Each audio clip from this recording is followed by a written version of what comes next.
Missouri will take another shot at financial incentives, trying to keep the Royals and Chiefs in Missouri. Lawmakers will go back to Jefferson City less than a week from now, and among several items on their agenda is the Show Me Sports Investment Act. We're taking some extra time on this story as it impacts beyond just the two teams. We're also listening to the voices of fans, an expert, and the elected leaders who will ultimately make the decision. Missouri Governor Mike Kehoe's push to try to get a new tax incentive for stadium construction in the state over the finish line failed before the end of the regular session, but it'll be discussed again next week during a special session. For months, we have worked with legislators, local leaders, and teams to make sure that Missouri has a competitive package on the table. We believe this financing tool, the Show Me State Sports Investment Act, is a competitive offer, but also a good deal for Missouri taxpayers.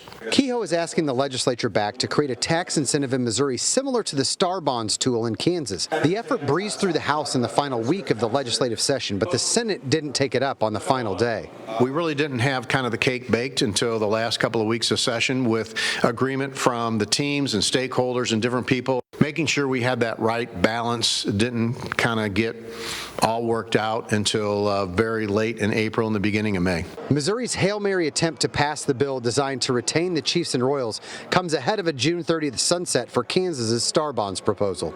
As part of the special session, Governor Mike Kehoe also wants the legislature to consider funding for storm relief, as well as some projects, including a 200-bed mental health facility in the Kansas City area. In Jeff City, I'm Todd Palmer, KSHB 41 News. Meanwhile, Kansas expanded its Star Bonds program in an effort to lure the Royals and Chiefs across the state line. It allows developers to use sales tax generated at new attractions to pay off bonds up to 70%. The state has until June 30th to negotiate a deal with one or both teams. If a deal isn't reached, the state can choose to extend the law for one more year.